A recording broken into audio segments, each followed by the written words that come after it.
नमस्कार दोस्तों, वो समय आ चला है जहां पर जितनी भी राजनीतिक पार्टियां हैं वो अपनी कमर कस लेंगी। जितने भी नेता हैं उनके पसीने छूटना शुरू हो जाएंगे, भले बाहर कितनी ही ठंड हो। जितने भी कार्यकर्ता हैं उनको जो है अपडेट कर दिया जाएगा, उनके पास नोटिफिकेशंस पहुंच जाएंगे, नए नए व्हाट्सएप ग्रुप बनाए जाएंगे, उसके अंदर मैसेज डाले जाएंगे।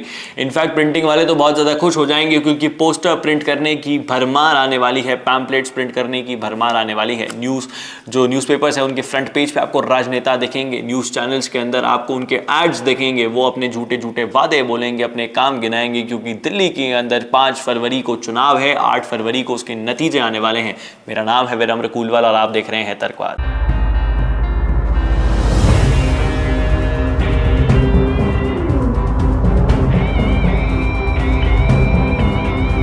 तो दोस्तों, दिल्ली के अंदर जो है 5 फरवरी को चुनाव होने वाले हैं, 8 फरवरी को उसके नतीजे आ जाएंगे। दिल्ली के अंदर 5 फरवरी को एक साथ 70 की 70 सीटों पर ही चुनाव होंगे। पिछले 2 विधानसभा चुनावों को अगर हम देखें तो वो आम आदमी पार्टी जीतते आई है। उससे पहले के 3 चुनावों को अगर हम विधानसभा चुनावों को हम देखें तो वो कांग्रेस जीतती आई है। अब आप देख रहे हैं किस तरीके से इस बार के जो दिल्ली चुनाव है वो बहुत ही गर्मा गर्मी के अंदर उलझे हुए हैं। जिस तरीके से सारे राजनीतिक दल जो है महिलाओं को पैसे देने के अंदर लगे हुए हैं, लेकिन महिलाओं की सुरक्षा का किसी को नहीं पता। वो महिलाओं को महीना महीना 2000, 2100, 2500 रुपया पहुंचा देंगे जीतने के बाद, लेकिन वही महिला जब रात को रोड पे निकलेगी तो उसकी सुरक्षा की जिम्मेवारी कौन तय करेगा? वो 2500 रुपए, वो 2100 रुपए कौन तय करेगा? इसके ऊपर कोई राजनीतिक पार्टी अपना दिमाग नहीं लगा रही है। इसके ऊपर कोई राजनीतिक पार्टी नहीं बोल रही। राजनीतिक पार्टी तो छोड़िए, वो महिला ही नहीं बोल रही है जो 2100-2500 रुपए ले रही हैं। उन महिला को भी ये दिमाग लगाना चाहिए। अगर आप उस सरकार से, जीतने वाली सरकार से ये पैसा ले लेते हैं महीने टू महीना, तो आप उनसे किसी भी जवाबदेही की जिम्मेवार नहीं बनते। वो पार्टी आपको कोई जिम्मेवारी नहीं बनती, वो आपको कोई जवाब देगी। इस चीज को ध्यान रखिएगा, क्योंकि वो पार्टी आपको पैसा इसलिए ही दे रही है कि आप पैसा लीजिए और उस पार्टी से कोई सवाल मत कीजिए। वो जीतने वाली सरकार से कुछ मत पूछिए, भले ही रोड में गड्ढे हो, दिल्ली के अंदर प्रदूषण हो, यमुना नदी जो है गंदी रहे, भले ही डंपिंग यार्ड वहां पे कचरा भरता चला जाए, वहां पर नए नए हॉस्पिटल्स ना बने, दिल्ली के अंदर महिला सुरक्षा 0 पहुंच जाए। दिल्ली जो देश का चेहरा है, देश की राजधानी है, राजधानी ही देश का चेहरा होती है, इसलिए हम दिल्ली इलेक्शंस को ढंग से कवर कर रहे हैं। दिल्ली इलेक्शंस के ऊपर जितनी भी वीडियोस हमने बनाई है वो हमने एक प्लेलिस्ट के अंदर कन्फाइन करी है। वो प्लेलिस्ट आपको नीचे दिख जाएगी डिस्क्रिप्शन के अंदर, आप जाके वो प्लेलिस्ट भी देख सकते हैं। लेकिन अगर हम बैक टू दिस वीडियो आते हैं, टॉपिक पर आते हैं, तो ये देश, दिल्ली की जनता को समझने की जरूरत है कि अब जो है वो एग्जाम की घड़ी आ चुकी है। 5 फरवरी को एग्जाम होने वाले हैं। वो एग्जाम सिर्फ नेताओं का नहीं है, वो एग्जाम आपका भी है। किस तरीके से आप अपने आने वाले 5 सालों को चुनते हैं, किस तरीके से आप आने वाले अपने 5 सालों का भविष्य, अपने बच्चों का भविष्य तय करते हैं, किस तरीके से आप दिल्ली का भविष्य तय करते हैं, ये सब आपके हाथों में है। आप ये शॉर्ट टर्म बेनिफिट मत देखिए, 2100, 2500, 2100, 2500, इनसे कुछ नहीं निकलने वाला है। अगर आप ये पैसा आज ले लेते हैं तो कल आपको यही पैसा दुखेगा।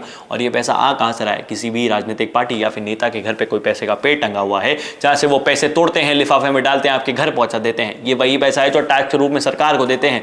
जो पैसा लगना चाहिए दिल्ली के अंदर यमुना साफ होने में, प्रदूषण कम करने के अंदर, गड्ढे हटाने के अंदर, डंपिंग यार्ड साफ करने के अंदर, महिलाओं की सुरक्षा बढ़ाने के अंदर, वहां पर यह पैसा नहीं लग रहा है। ये पैसा कहां लग रहा है? इन सारे कामों को हटाकर, आपके दिमाग से इनको निकालकर, एक नैरेटिव सेट कर आपको पैसे देकर और आपकी जुबान को बंद करके, क्योंकि अगर आप ये पैसे ले लेते हैं तो आप उस सरकार से कोई भी चीज नहीं पूछ सकते हैं, उनकी कोई जवाबदेही नहीं बनती है, क्योंकि वो आपको पैसा दे चुके हैं। ये पैसा देना एक रिश्वत के तौर पर है। आप अपना कर्तव्य भूल रहे हैं। आपको फंडामेंटल राइट जरूर याद है, लेकिन आप फंडामेंटल ड्यूटीज को मत भूलिए। आप इन नेताओं के झूठे वादों में मत फंसिए। अगर आप इन पैसों में आज फंस जाते हैं तो आपको कल कुछ नहीं मिलने वाला। लॉन्ग टर्म की सोचिए, शॉर्ट टर्म बेनिफिट में कुछ नहीं मिलने वाला।